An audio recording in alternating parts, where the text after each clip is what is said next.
Welcome to the New Author Podcast, a weekly podcast diary starring Jerry Evanoff and Rich Kacy. Join them weekly as they talk about writing, publishing, and marketing their books. And now, here are your hosts. Hello, everyone, and welcome to the New Author Podcast. Today is Monday, August 11th, 2025. This is episode number 322, version 2.0. I am one of your hosts, Jerry Evanoff, and with me, as he is each week, and he was with me the last half an hour while I was talking and not recording, is Rich Kacy. Rich, how are you? Well, I was going to say that I had this deep sense of deja vu, and I wasn't sure why, but now I know. Okay. Yeah, we spent the last half an hour talking. I went over my week, my stats. Rich went over his stats. He was getting ready to do his week, and I looked down to see how long we've been podcasting, because I always like to know how far we are into it when I'm done. So I feel like if I get to the half an hour mark, when I'm done, we're going to get to 60 minutes. And I looked down and went, why isn't there a timer running? And I looked down and went, oh, yeah, I never hit record. Yeah, it's one of those moments. So, well, that's okay, because I get to do my stats again, and they were really good this week. So they were, and hopefully you can laugh at all of the times that I say shiny things over the next half an hour, like you did the first time. Because I feel like I gave you a bunch of spoilers. But all right, so let me jump into my stats. Interesting week this week for me. I'm going to pretend that I haven't said all this once already. I'm going to leave my goal for after I do my weekly recap. I'm going to try to make it a little bit of a cliffhanger, some tension. What's the word you use? Suspense. It's the word you used the first time. Suspense. So let me just say that book 9 is up 6,798 words, up to 15,083, and those are new words.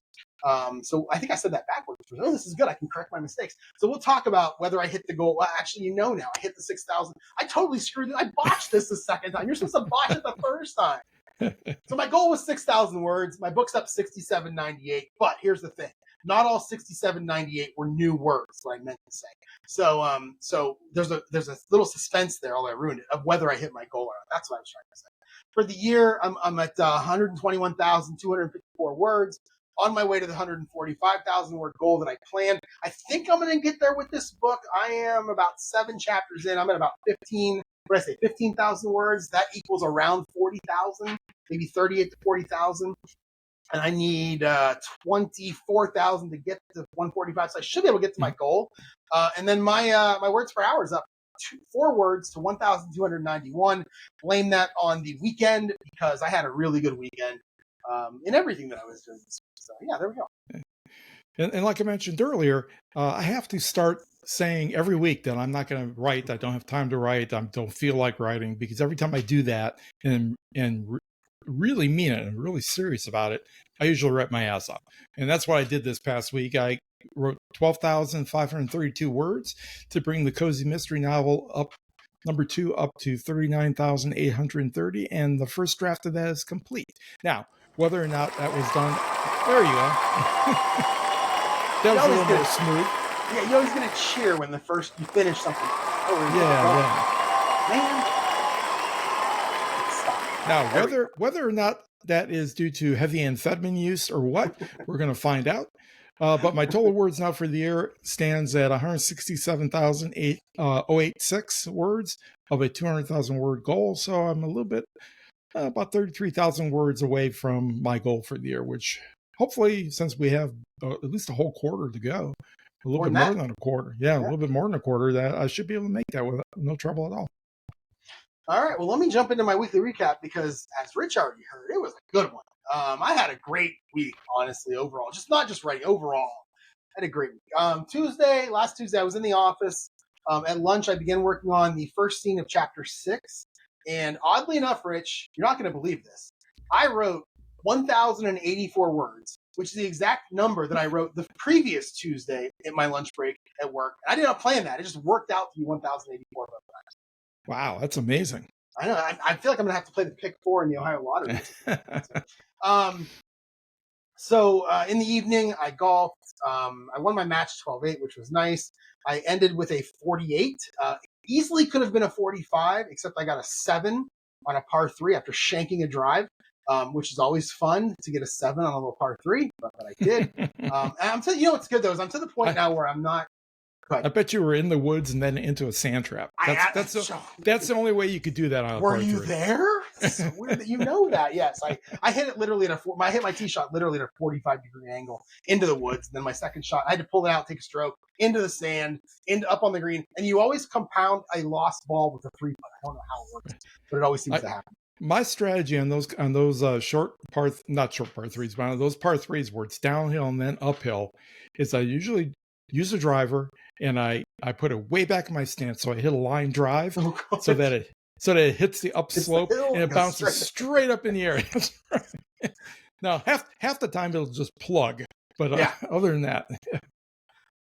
All right, so nothing else Tuesday. I mean, I was home late Wednesday, and there was nothing writing related on this day. I worked from home.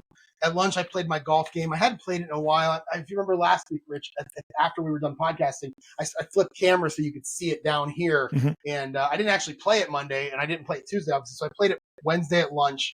Didn't do anything in the evening. I ate a burrito, watched some TV, but I grabbed my laptop, and then, as I said to you earlier, these shiny things happen. It's always fun when this happens. I'm in a fantasy football league. Fantasy football is starting up right now. It's called Yorba. It's named after the city of Yorba Linda in California. Mm-hmm. I don't know if that's where it was created or if the guy who created this league was. I have no idea why it's called Yorba, but we call it Yorba.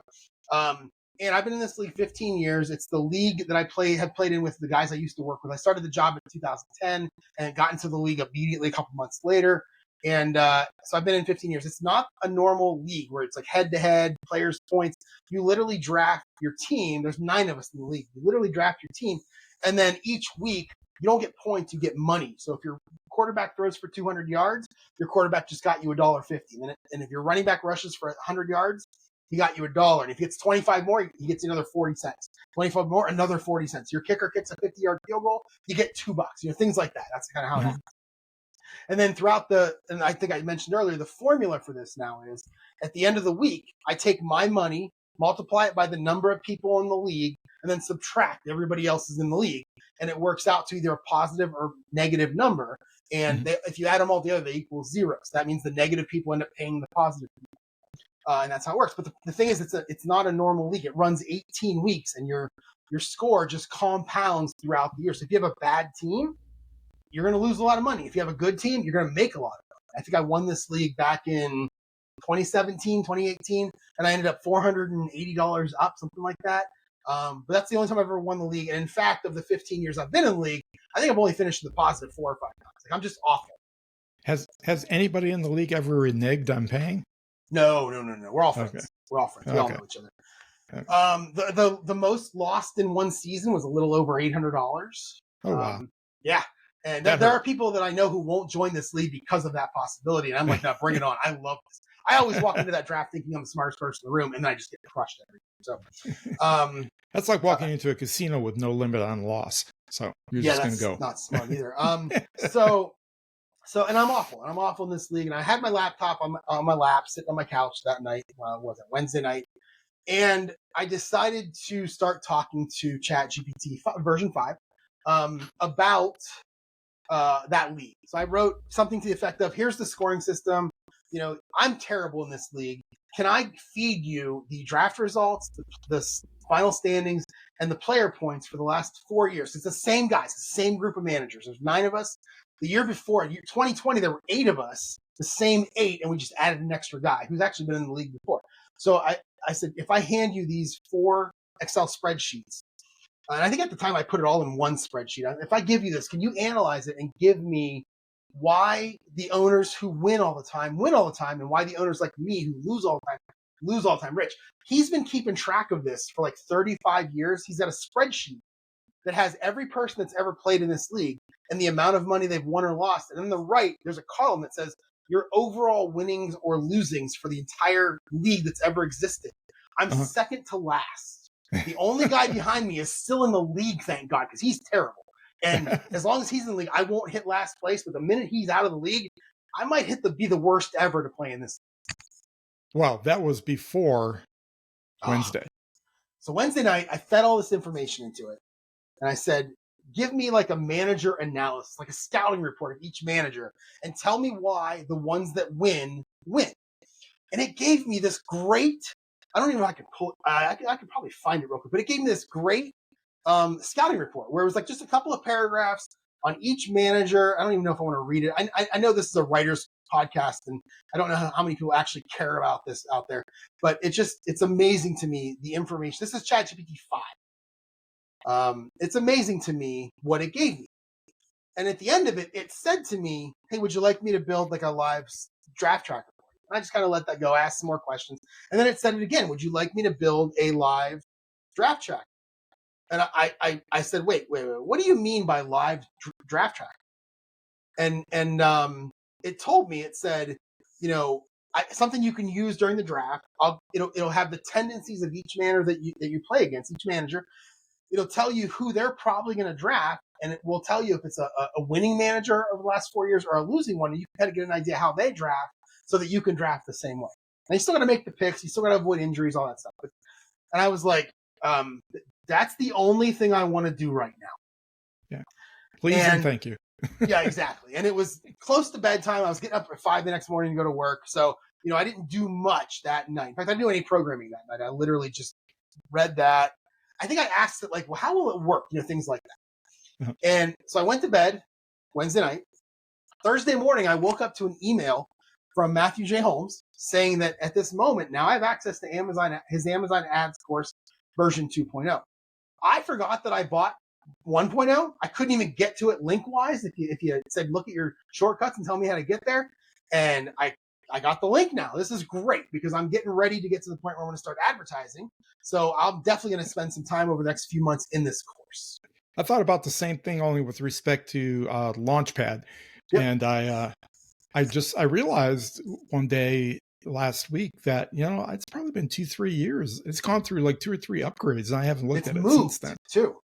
Yeah, right. I got the new link and stuff, but I just never looked at it. So that's what this stuff is right here. This stuff right here. I don't know if you can see it or not. Yeah. But I wrote back here back matter with my very first book, and I wrote all the things I want to do in the back matter, and it came from that Launchpad, which it was called the 101, I think, at first when it was first came out. And that's what that is. I love that. That's a great course, the Launchpad.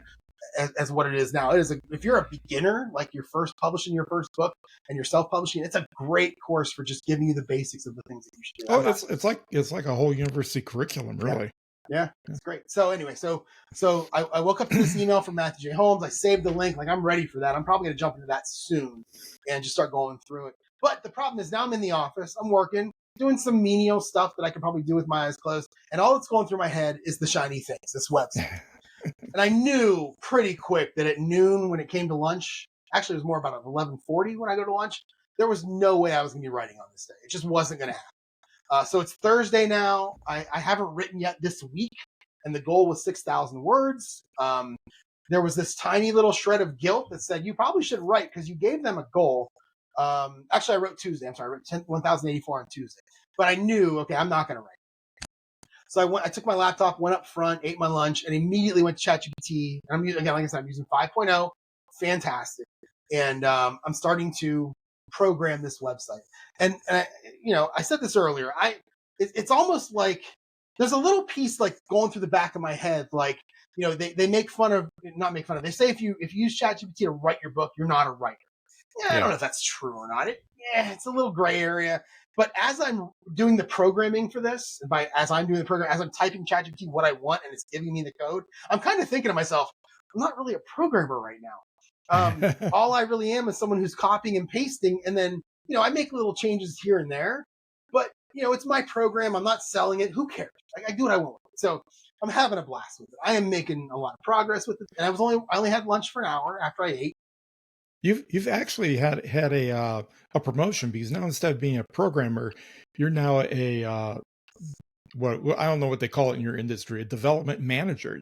You're managing the project, the whole project. Project manager. Project manager. Right. Yeah, our project manager actually left like 5 or 6 months ago, so maybe I can get that role. I got some experience. There you go. Yeah, there you go. So I worked on it for about an hour. I made it, farther than I ever would have had I not had ChatGPT. One of the hardest things about computer programming for me is always starting a new program, like getting that start going. Once I get going, I'm okay. But getting that start, when this really just, I always tell it, pretend I've never done this before, tell me what to do. It's like open VS Code, go to your terminal, type npm, create new project, the whole thing you got to do. And it's fantastic. It makes me so happy. I'm looking at this is one thing that I love about computer programming, whether I'm programming it or ChatGPT's programming it, is putting that code down there and then running it and seeing the results in the browser, and then making a little change here and saving it and seeing the browser refresh with your change. It's like satisfying. Like I love that as a programmer. So that's what I'm doing at lunch, and it was great. Came home that night from work, and Shiny Things immediately took over, and I worked on it that evening. But I decided that evening I didn't want to do it on my laptop anymore. I wanted to do it on my desktop in the other room, so I could sit and watch football in my living room instead of having that little laptop in my lap. And then what I'll do is I'll just publish it up onto my jerryevanoff.com/something, and I'll just use it from the web when I'm ready to use it. So Thursday night, that was had some fun with that. Friday, worked from home on this day. It was a full day, and Shiny Things continued to infect my brain. At noon, I closed my work laptop. I worked on it for an hour. 1 o'clock, went back to work, and right at 4 o'clock, shut my laptop again and worked on it until about 8:30 that night. I got dinner, things like that, but worked on it for the better part of about 4.5 hours and really made a lot of progress. And it's this live draft tool that I can use. I can pick players. It gives me suggestions. It shows me who's taken who. Again, I have to show it to you at some point when I get it to a place where I can show it to you. But I love it. It makes me so happy. So Saturday I was up early to golf. It was me and Dave, just the two of us. And the course is really starting to die. It's been pretty dry up here for the last few weeks. It's getting brown.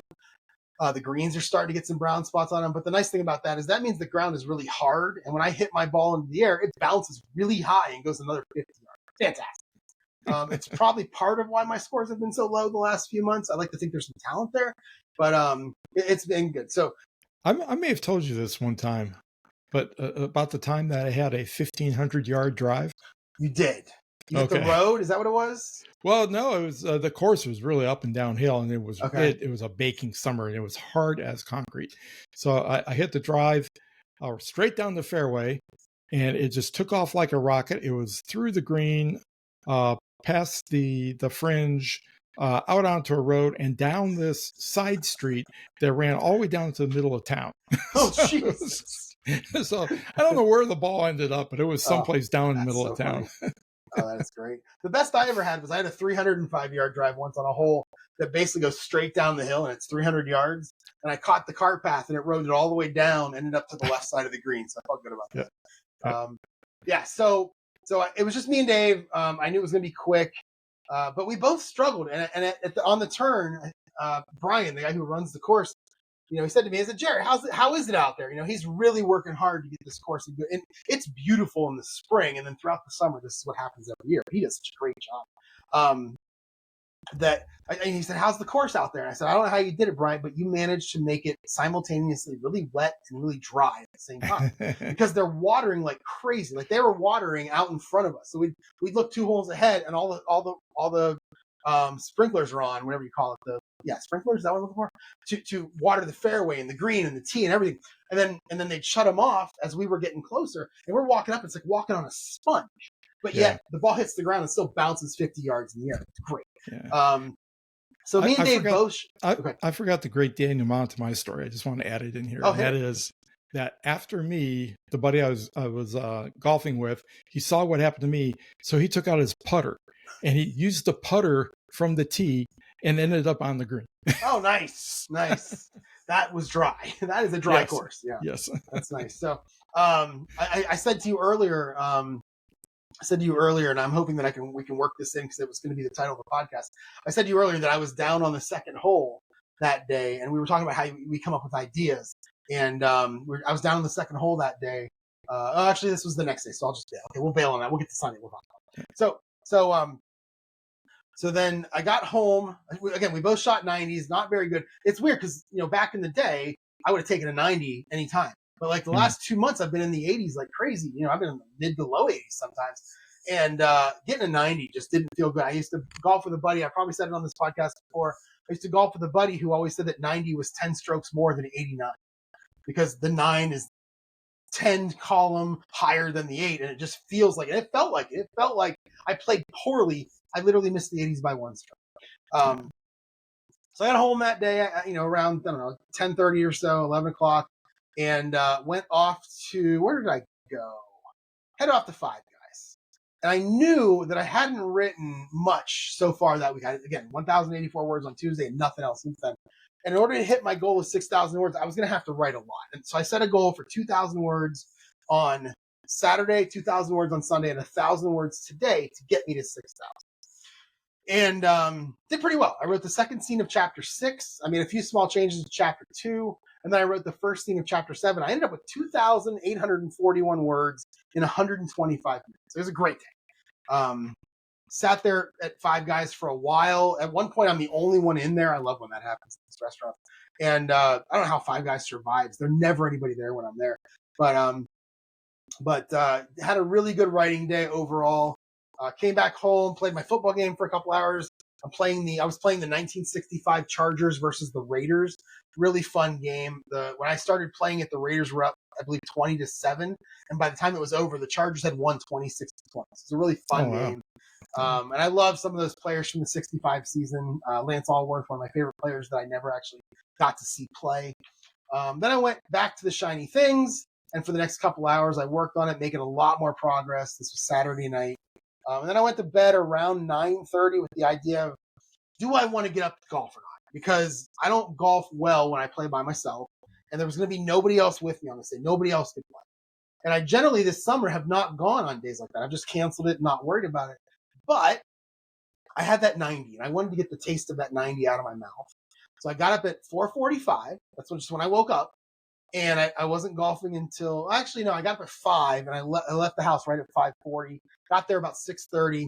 There's a twosome that generally plays ahead of me and Dave on Sundays. And we usually stay one hole behind them. We don't push them. They don't, and we don't get too far from them. But I went to those guys and listen, I'm by myself. You might as well just play ahead of you. And they're like, yeah, no problem, just go. And I think I got a 5 on the first hole, and then the second hole came along, and I got a birdie on it, which is, I don't birdie that hole very often. I hit a really nice shot out of the woods. And I put the shot for about 100 yards. I put the shot to about 6 feet, and I made the putt. But while I'm standing on the green, Rich, and this is how ideas come to me to write. Like, this is why I want to continue on with this series, because I've got these ideas. But I'm standing on the green. I'm down at the lowest point of the course. There's no one around. I can't see us. I'm down in the bottom. I'm in the northeast corner, down low. Can't see a soul. And I just think, man, if there was somebody in the woods right now that wanted to come out and kill me, they could. And if that happened, how would my character solve the crime? So I started thinking about this murder mystery, that if I wanted to make him a private detective in book 10, maybe this is the first one. And I wrote on the card where I write our notes, I wrote down Golfing and Murder, which is going to be a nice title for this podcast. Yeah. And maybe a title for that book if I end up writing it in the future. So golf pretty well overall. I shot an 86, a couple bad shots here and there. I did pull a couple of them left on 16 and 17 after really nice drives that I'll talk about when I get to my schedule for next week. But overall, 86, I'm very happy with an 86. It's about my average of where I've been for the last couple of months, so I'll take it. Got home early. Got home at like 9:30. It only took me 2 hours and 15 minutes to play. Got home around 9:30, and couldn't go anywhere for lunch for about an hour because nothing was open. Nothing opens till 11. I wonder if Shiny Things got in the way. Shiny Things, Rich. Shiny Things got in the way. I worked on that for about maybe 45 minutes or so. I worked on it and made more progress. Like the amount, I love this. It's so. I haven't been so excited to program something on my own at home. I don't know when, years. I worked on my website, my author website. That was a lot of fun, but there was no functionality to that. That's just showing things. This has a lot of buttons you're pressing. It does a lot of thinking. There's kind of an algorithm to determine what the best pick is for me at each spot based on how the previous winners did, along with the rankings and all this stuff. Like, it's great. I'm really enjoying it. I want to have it done by September, I don't know what that day is, 6th, whenever my draft is that Thursday night, so that I can use it during that draft. And then I've been thinking, if this goes well, if I can use it that Thursday night, I can expand this in the spring so I can use it in other places draft. Like, I can make this my personal draft tool if I'm doing an auction or a snake draft or this Yorba draft, all these different things I do. So, because I assume it'd just be a matter of just feeding it a different database. Well, doing that, but also at the same time making sure that it understands that in Yorba, tight ends and wide receivers count as wide receivers, but in this league over here, they're separate positions. So there's little things like that you got to do. But those are all little things. Those don't matter. Those are all setup things. And the code just takes over from there. So yeah. I don't remember where I was. Oh yeah. So it's Sunday morning, and I wrote 2841 the day before, and I knew I wanted to write another 2000 on this day. So I went to Hothead Burrito, started writing, had a great burrito, and then started writing chapter 7, second scene of chapter 7, 1,169 words. And then I moved on to the third scene. And what happened on this day is exactly why I'm writing these books the way that I wanted to write these books, which is publish book 1. I didn't want to write book 2 and publish it, write book 3 and publish it, write book 4 and publish it. I wanted to write all of them at once so that I knew if something happened here in book 9, I could seed it back here somewhere in a previous book, not just the book itself, but in a previous book. So right in the middle of chapter 7, my main character knows that there are security cameras at this marina. And I started thinking, well, how does he know? I know what I'll do. I'll go back into one of the previous books, and either during a conversation with one of the police officers who mentioned it, or maybe he's at the marina and he points him out. There's some little seed there that, honestly, in the grand scheme of things, really means nothing to the plot. You could, I think about Murder, She Wrote and all these books, and they just be like, oh yeah, there's security cameras there without actually explaining why they know it. But in my book, it's like, I want to explain why he knows it. I want to go back and see that so that maybe the reader remembers when they're in book 9. Maybe they don't remember, but I remember. And that is, to me, that is so much. Seeding those things could be my favorite thing to do when I'm writing. It's why I love the first revision. Now, the big question is, are there really security cameras at Tybee Island dock? I have no idea. Oh, okay. I've never actually been there. I need to. If I start making money, I'll have to plan a trip so I can write the whole thing off. Is that what they say? Yeah, write it exactly. off? Yeah. So I have no clue.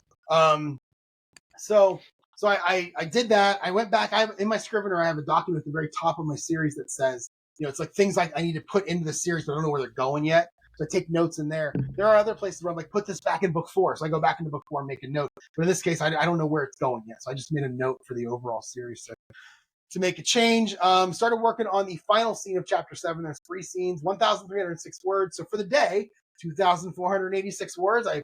I was able to get, 5,300 words in 2 days. And if you add that to the 1084 I got 6,411 and blew by my goal writing in just 3 days, which is great. That's awesome. I didn't have to use today, which we'll get to why I didn't use today here in a minute. But I was very happy to at least hit my goal. And then I look back and I'm like, boy, one of those weeks where I have a 6-day writing schedule where I'm going to have a half a day Friday. I'm going to write on Tuesday and Wednesday, Thursday, then on Friday, Saturday, Sunday, where I'll plan for like 7,500 words. If I can hit 6,411 in these 3 days, why can't I hit 6,411 that week in those 3 days and then get 4,000 the other 3 days and get a 10,000 word week? I don't know what the answer to that is. I feel like I'm watching the goal number as I'm going, just making sure that I hit it instead of just writing. And so that's something I need to work on. Yeah.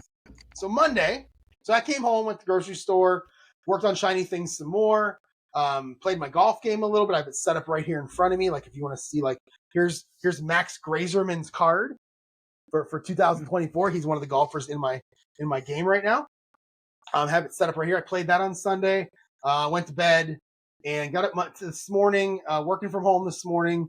And today at lunch, I did not write. Instead, I edited chapter 1 of book 9 because I'm going to have to. I want to read that to the Writers Club. I think I told them multiple times, over the last few months that I'm going to read an entire book 8.5. And I decided, no. I want to see what happens. I want to see the reaction to chapter 1 of book 9. There's a pretty good scene in there. There's a nice inciting incident in there. And I just want to make sure that they think, at least, I want to get their opinion on whether I'm on the right track in book 9 or I need to change it. I think I mentioned it before that this chapter ends with a suicide. And I remember telling my mom that. My mom, why are you ending it with a suicide? It's a murder mystery. I'm like, So I started telling her about the series. And she actually listened. Her eyes didn't glaze over. It was amazing. And as I'm telling her about the series, in my head, I'm thinking, yeah, this is kind of making sense. Maybe I can pull this off. So I want to get their opinions. I think pretty highly of the people in that room. So I do want to get their opinions of this chapter 1. And then after work, you'll never guess what happened, Rich, with shiny things. It's amazing the way they pop up. It is. It's amazing. And actually, I typed another prompt to ChatGPT. I have like 1,200 lines of code in there that This is why I like this GPT-5. It doesn't forget things. It probably, if I get to like 6,000 lines, maybe it forgets things. But in the past, I would be like 600 lines in, and I'd be like, okay, now add this, and it would add it. It would give me the entire code base, but it deleted these things up here because it just forgot. But this, I'm going 1,200 lines deep right now, and it's giving me the whole thing every time with my changes. Fantastic. So I typed something.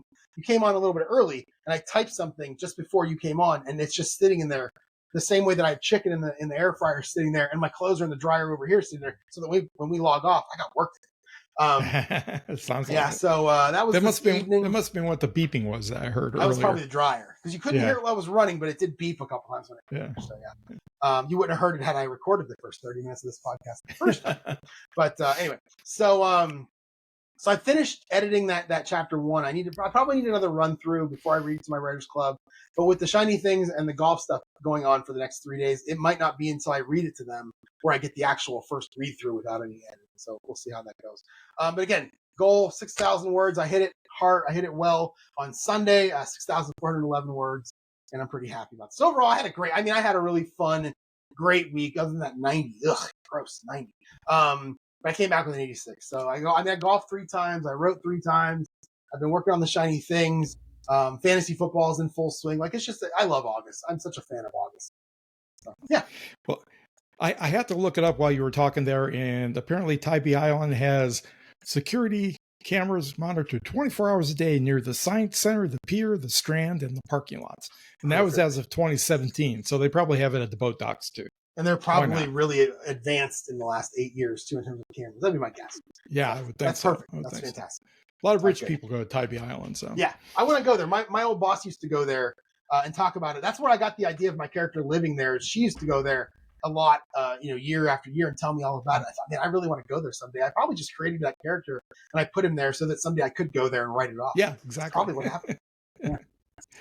Well, my week started off kind of slow on the writing front. I started Tuesday morning by going to drop off some blood for an upcoming urologist appointment I was going to have. This was the first time I actually had to go to the hospital to give a blood sample. I've always gone to doctor's offices or doctor's labs previously. And I tell you what, it was the weirdest experience. They made me wait 15 minutes, even though there was nobody else in the waiting room. And then once I did get in to see the phlebotomist, which is a person that takes your blood, she didn't have like vials, computer printout labels and putting them on vials and stuff. She was writing down my information on a sticky note. And I had to give her all the information. I had to tell her who I was, what the doctor was, what the tests were for. And are you sure you went into the right building? Well, I was starting to wonder. Yeah. And then I started to think, well, okay, I'm going to be generous. I'm going to say maybe their computers were down. And they just couldn't generate this stuff that morning. But if not, I'm going to definitely have to reconsider going to this hospital in the future because that's actually the preferred hospital I would go to. It's where my son was born. That's where I had my appendectomy. So, yeah, I'm going to go see. Actually, I already saw that doctor. I forgot to ask him about it, whether he had anybody complain about it like me. And then to top it all off, she did. I assume it was her problem. She took the blood. It went really quickly. About 4 or 5 hours later, I looked down at the crook of my arm and I got a huge bruise. Ugh. So she either went right through the vein initially or I just bled under the skin. And I right now I'm sitting here, I got this huge bruise. I kind of look like I'm an intravenous drug user or something. Nice. So Tuesday's the day I start work at noon. So after all this, I ended up going to the library at noon. When I got there, I found out that there's only one other person in the reference department decided they were going to come in that day. So I was tied to that desk all day and all evening because Tuesday is the day I work in the evening. It was relatively busy and I had no time to do anything else. And I was not a happy camper by the time I came home that night. But I griped to my wife, which is what wives are good for, and then went to bed. And thought I would get over it. But I woke up Wednesday morning really tired and still unhappy and just kind of being pissed. And I decided I was just going to skip work because I just wasn't into it. So I took the day off, called in sick, and decided I was just going to putz in the garden and write when it finally got too hot. And that's what I did. It turned out to be a good move because I managed in the afternoon over a period of about 4 or 5 hours to write 4,920 words. It was flowing really well. I kind of felt like I actually accomplished something because I had been out in the garden and did a few things. A lot of times I sit down and write, and all these things I should be doing or could be doing pop into my head. On the downside of this, though, was that the story and the plot progression really picked up speed on Wednesday. On Wednesday, really picked up speed, and I suddenly realized that this story's going to end a lot quicker than most of my stories because I can see the end looming not too far away. And it's probably because I don't really have a good B plot going in this story. So when I go back and do revisions, I may have to layer in a B plot just to stretch it out a little bit. In the evening, I spent a few hours reading The Long Goodbye, which I came to find out that Raymond Chandler himself thought was his best novel, even though most people don't think so. But he thought it was his best novel. And remember, this was the guy that wrote The Big Sleep. And The Big Sleep, really famous, especially as a movie. That was his very first novel that he published, after being fired from his previous job for being an alcoholic. So it was kind of strange, being undependable. So, okay, Thursday, woke up and realized that this was the last day of the work week for me because I had a long weekend, Friday, Saturday, and Sunday off. So the question was, well, why not take it off as well? So I did.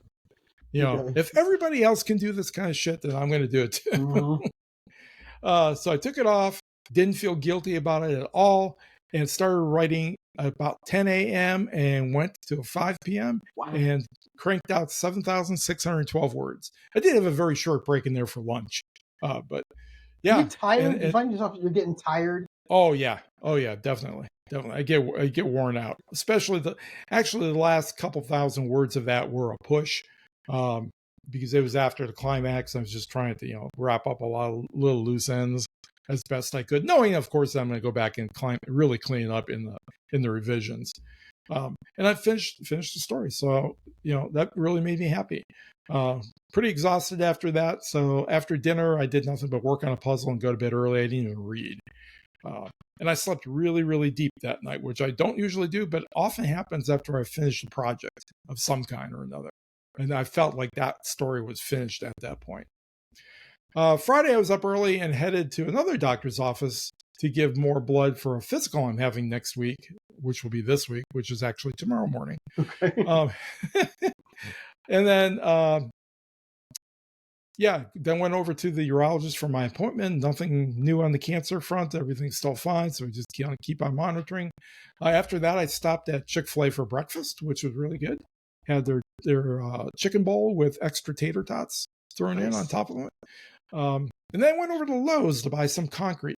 And for some reason, I got the idea in my head that even though it's pushing noon and it's getting hot, that I would really like to have as much concrete as I could possibly get.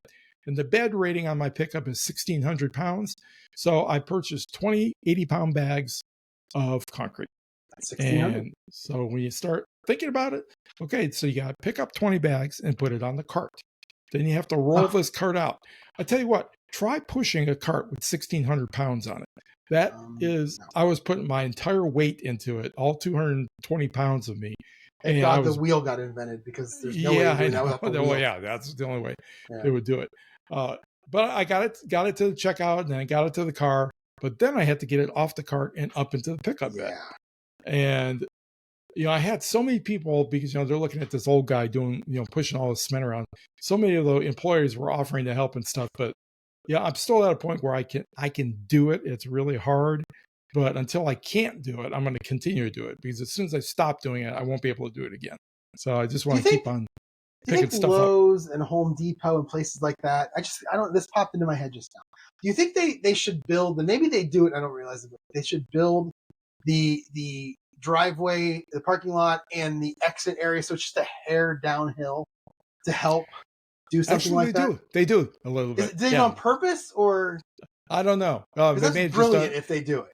Around here, they probably just did it for flood reasons, because it rains so heavy and so in such a short period of time that the store would probably flood if it wasn't kind of built up on a little bit of an island, which is kind of what they do. Because I'm thinking of ours. I think they are also, the Lowe's and the Home Depot are just a hair downhill. And they may do it on purpose that way. I don't know. I like that.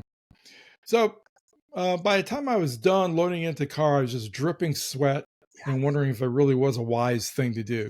So I hop in the car, in the pickup. I drove home. And of course, by the time I drive home with the air conditioner blasting on me, I've cooled down. I'm feeling better. So then I decide, well, okay, I'm just go ahead. I'm feeling better. I'm gonna go ahead and unload all this cement. Okay, so here's another. Take 1,600 pounds out of the pickup, put it on a dolly, roll it into the carport, and then pick it up off the dolly and put it on the carport floor. So you had 1,600 times 4, and that's exactly what I moved up to that point. I wasn't done yet, because then I realized I'd forgotten to get pea gravel, because what I'm doing is I'm laying this cement and I'm putting a pea gravel surface on it in the paths that I'm building for Tammy in the garden. So off I went back to Lowe's, got another 400 pounds worth of gravel, brought that home, unloaded it, had some lunch, and then I was really teetering on the edge of taking a nap. I mean, I had every reason to do it, but instead I went outside and started laying more pathway. And then by the time I was done, I calculated out I had picked up and set down nearly 4 tons of material that day. And I was really whipped by the time dinner time came around. But I was also happy how much progress I've made. I've now laid about 100 linear feet of concrete pathway through the garden, doing it one bag at a time, as opposed to having somebody come in and pour concrete for me. Yeah, stories like this make me realize I'm just not a man. I'm just not. I'm not doing that. But after dinner, I did kick back in the Lazy Boy, started to read, and almost immediately dozed off, and I was out for the night. Saturday, I woke up, and as you can imagine, I was pretty sore. So I didn't plan on doing much of anything during the day. I had previously committed to take Tammy to a native plant sale after breakfast. So while she was shopping, all I did was I sat on the tailgate of the pickup and kind of blankly watched kids at soccer practice in the field. Are you sore at all? Right now, no. Then. Yeah. Okay. I was really sore on Saturday. Yeah. But I recover really quick. Even at my age, at 67, I recover really quick, and so I've got that going for me, which is nice. Yeah. But sitting there watching the kids really took me back to all the hours I spent watching my son's baseball and tennis practices, and how much of my life I don't want to say it was wasted, but how much of my life was really non-productive in that way. Once we got home, Tammy went outside the garden, but I just stayed inside. I wasn't going to go out in that heat again. I just did some reading and some napping, and basically had a lazy day and just tried to recover, which I did by Sunday morning. Had church in the morning and followed by big omelets for lunch. All our new chickens are now laying full time, which means we're getting somewhere between 18 and 20 eggs a week, depending on how they cycle. And when you think about it, that's a lot of eggs for 2 people to eat. I bet you my dad eats that many. My mom and dad. My dad makes breakfast every morning. Okay. I'll bet you they go through that. Always eggs? Yeah, always omelets for him, eggs for my mom, Yeah. So, we're going to have to we haven't had that for so long because it's been, I don't know, maybe 6 to 8 months since we had chickens laying at that rate, that we have to kind of work the eggs back into our diet again. Luckily, I take statins for my cholesterol, so it would probably skyrocket. In the afternoon, I worked in the garden, clearing out some of the old tomato plants and chopping them up for compost, getting things ready for fall planting. And in the late afternoon, Sunday, I cooked a turkey. So we had a quasi-Thanksgiving dinner, and then sat down in a tryptophan haze and watched TV until bedtime.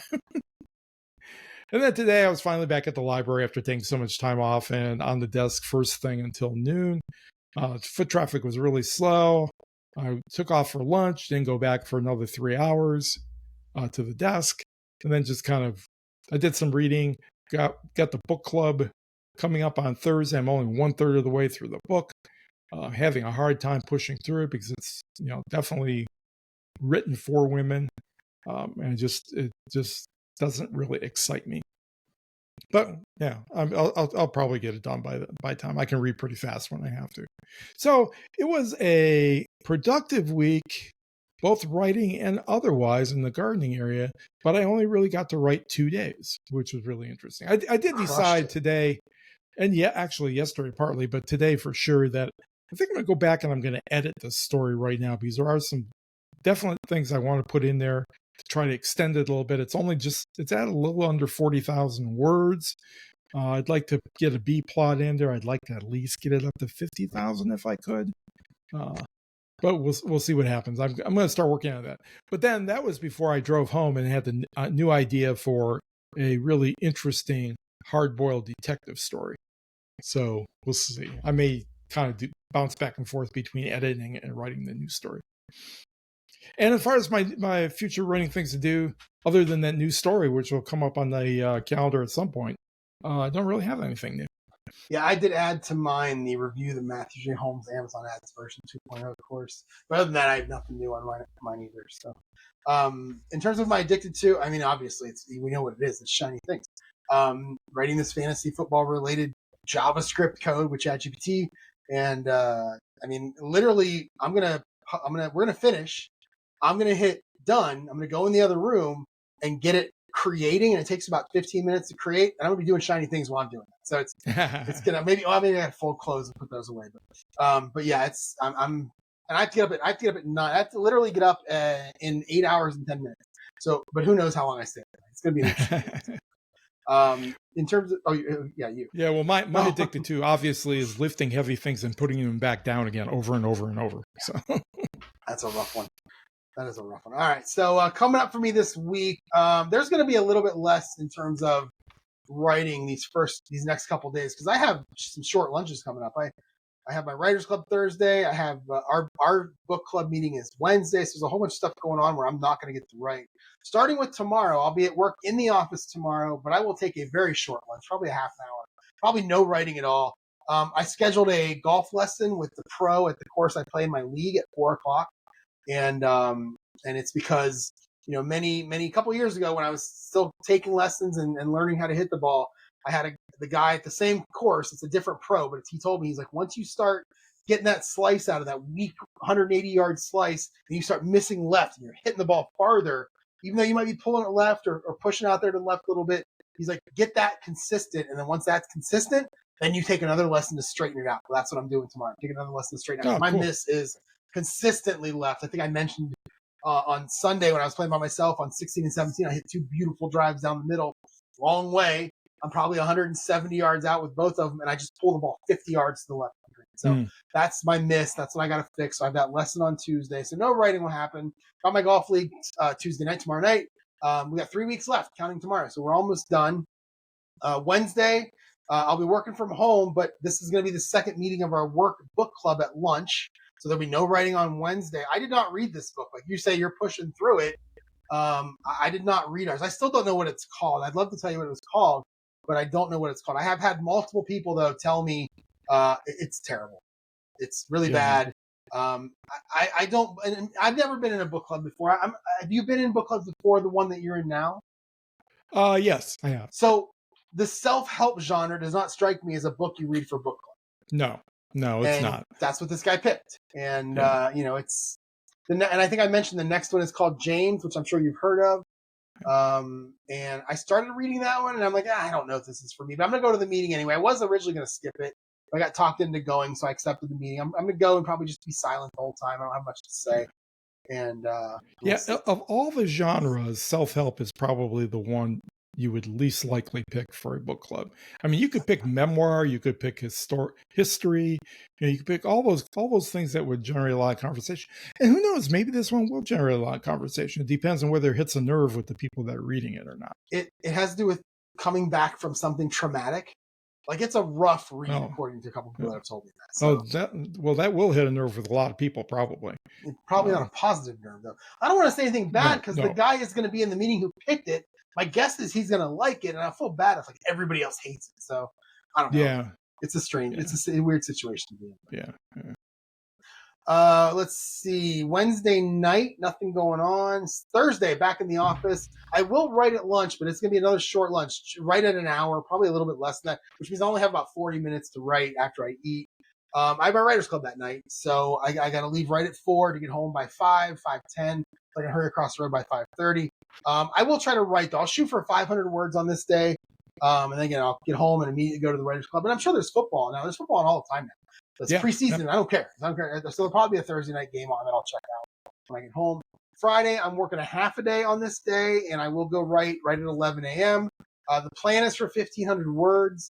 And in the morning, I'm sure I'll play a game, or in the afternoon, I mean, after I'm done, I'm sure I'll play a game here. I'm sure shiny things will stay in my brain. And then there's a bunch of preseason football, so it should be a pretty good day. Friday, Saturday, there's an actual golf outing at the course that we normally play on. And when this happened last week, we went and played somewhere else. Well, this time I'm not playing. I'm not playing Saturday morning. I'm gonna go right in the morning, go to Chick-fil-A, come home. The Browns actually play at 1:00 their preseason. I hate that. I hate that it's at 1:00. But they play at 1:00 on this day, and I do want to watch it. Their quarterback stuff is so much fun to watch right now. All the weird stuff really going on. I'm loving it. So I want to watch it. So I'll probably come home, watch the Browns. And so I'll get some writing done in the morning. Again, 1,500 words in the morning. Come home, watch the Browns, play some games, shiny things, lots of stuff going on. Sunday, I have a 6:40 a.m. tea time. We're kind of pushing now where sun isn't quite up yet at 6:40, especially a week. I think I heard somebody say today that August is the month where you lose the most time. But I think you're losing it more in the evening and then in the morning. So we'll start at 6:40. Might be 4 of us. I try to get 4 on Saturdays. And probably be home by 11:30. I'll head out to write, try to get 1,500 words. And then, I'll do my grocery shopping and play my games and all the stuff that I do. Monday, back working from home, and I'll try to continue the writing. I'll try to get 1,000 words at lunch on this day. The goal I'm going to shoot for, even though, I don't have Tuesday, Wednesday, Thursday in terms of writing a lot of words. In fact, Thursday's the only day where I might write. It'll only be about 500 words. I'm going to shoot for 6,000 again because I do have the Friday half a day. So I'll have basically Thursday for 500 words, then Friday, Saturday, Sunday, I should be able to get 1,500 words each. And then if I can get 1,000 on Monday, that kind of equals 6,000. But, this past weekend, I got 2,800 and 2,400. Can I do that again and go way past that 6,000? Or am I just looking at the number going, okay, 6,003 on a Monday, I can quit now. I don't do that, but maybe subconsciously I do. I don't know. So I'm going to shoot for 6,000, but we're going to shoot for a bigger number this week instead. So. Is it the most Browns thing ever for the fans to, within a span of 1 week, go from fourth string quarterback to the savior of the team? That's the most Browns thing ever. I am not one of those Browns fans doing it. I'm just enjoying it. Like, he came in, he played really well, unexpectedly looked calm. I enjoyed it a lot, and I think the other rookie's going to start Saturday. And I can't wait to see how he does. It's gonna be an interesting season. No, actually, I thought the coach said that Sanders was going to start. No, they got to get a look at the other rookie, the one they drafted in the 3rd round. I don't know his name. Dylan Gabriel, is that his name? I don't remember. Okay, but the guy from Oregon, they got to get a look at him. So I think he's going to start. He's going to start Saturday if he's healthy. Well, my coming week, tomorrow, first thing, 8:00, I have a physical that I have to go to. I'll probably wait till after that physical in order to eat. That way I'll be able to have a nice leisurely brunch with Tammy and maybe wander around the garden a little bit to do a few odds and ends. Because I work from noon to 9 tomorrow. Once I work, my hope is that A, somebody shows up other than me, and then B, that the foot traffic is slow enough that I can do a little bit of editing on that cozy mystery. And even if it's a busy day, I should be able to do something because it doesn't take quite as much concentrated effort to edit as it does to write original words. You can edit in smaller chunks. I mean, and it's almost certainly going to be quiet in the evening because kids are all back in school and they aren't yet serious about doing their homework. So there won't be much going on. The reason I didn't take today off, other than the fact that I've just had 5 days off in a row, is that I looked at the calendar and realized, well, tomorrow, or not tomorrow, what day is today? Today's Monday. That Wednesday is our 37th wedding anniversary. Oh. So I'm going to call in sick on that day and do something with Tammy, although we still don't really know what we're going to do. We may just stay at home and putz in the garden and do some stuff. But one thing I will do is I'll probably make a special meal for her, as I usually do every anniversary. She loves crab meat. I'll go pay $50 a pound or whatever crab meat costs right now. It's probably more than filet mignon, actually. And actually, maybe that's what I'll do. I'll get some fillets and have a nice anniversary dinner. We were just talking the other day how 37 years, it seems like an awful long time to be married to one person. My parents are at 72. So my parents are at 42. 52. Yeah, 52. My parents are at 52, yeah. My parents were, before my dad died, were married for almost 60 years. Yeah. Man, it's a long time. Yeah. There was more than once during the time that we wanted to give up. They were just too pig-headed to do it. I like that you're too stubborn. Yeah, we're too stubborn. It's like, yeah, let's break up. You go first, I dare you. Yeah.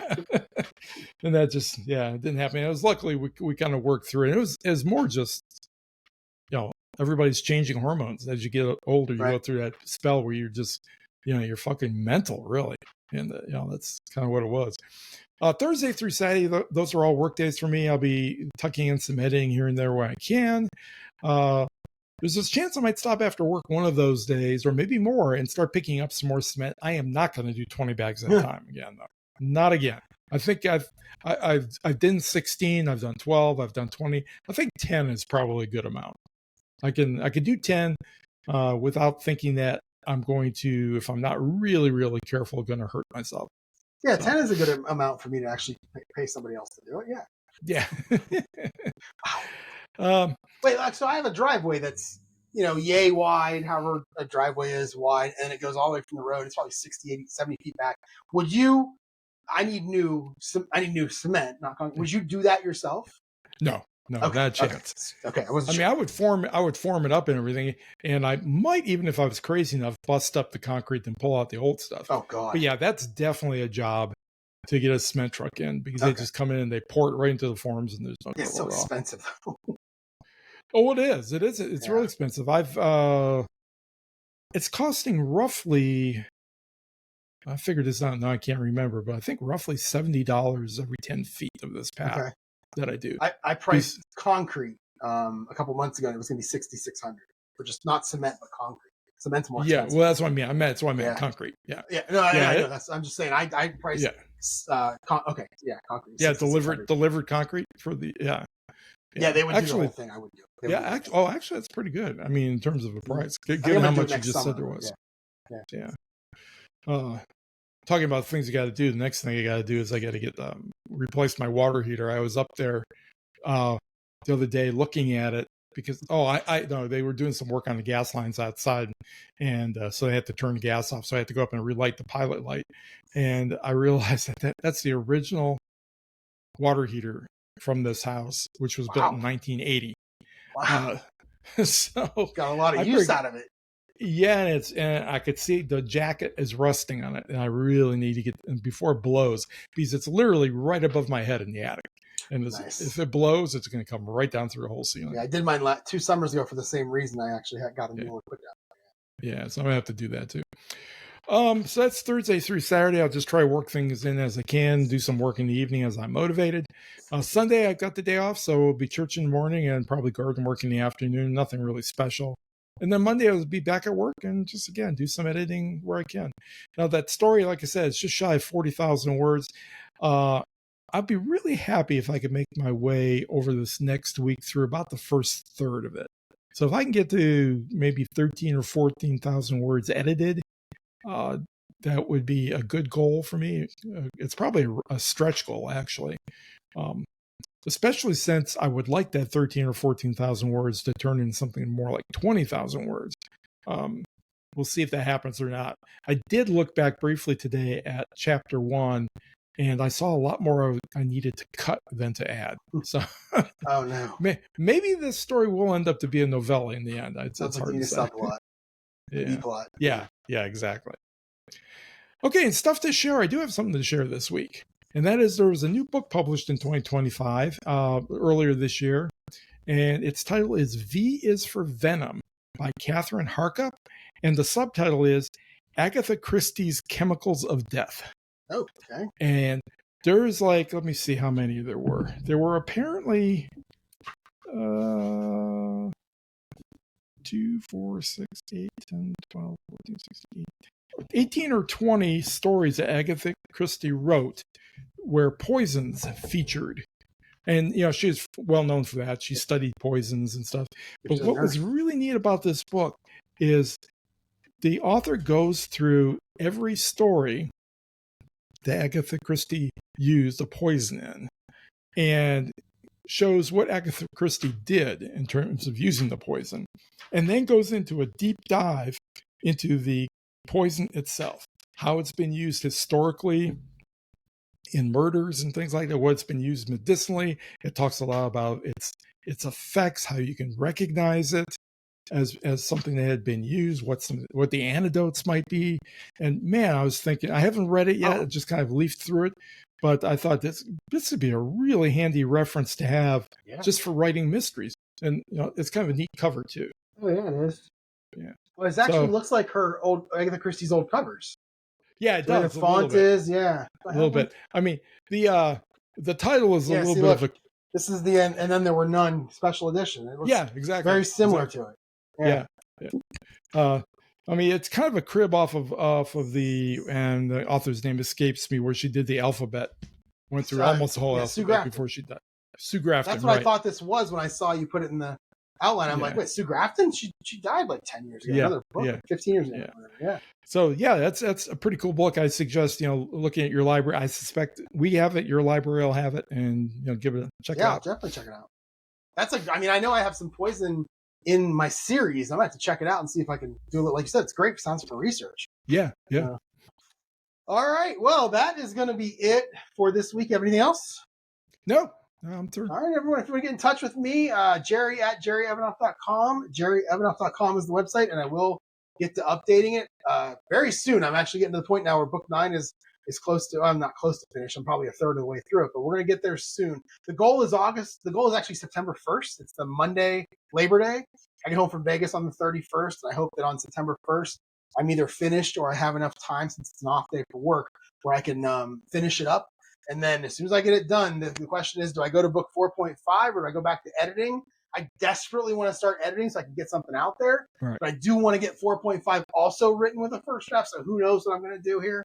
But September 1st is the goal for this book 9, and you'll start seeing website updates after that. And as I said a couple times now in the last few weeks, I will dust off that Facebook author page some point soon. And start. I mean, the people that are on my Facebook author page, I think there's a pretty good chunk of them that will buy these books when they come out, just because they know me, and or they've read and they've started following me. They read the first one, so it's not a lot of people, but there's enough up there where I can get some decent little sales numbers out of it. So I'm going to dust that off also. Facebook.com/Jerry Evanoff author. Nice. If you want to talk to me, my email address is rich@richcacy.com. And I can still be found on Blue Sky at Kacy himself. All right, everyone, that is it for this week. We will see you back next week on a Monday, and thanks for watching. Have a great week.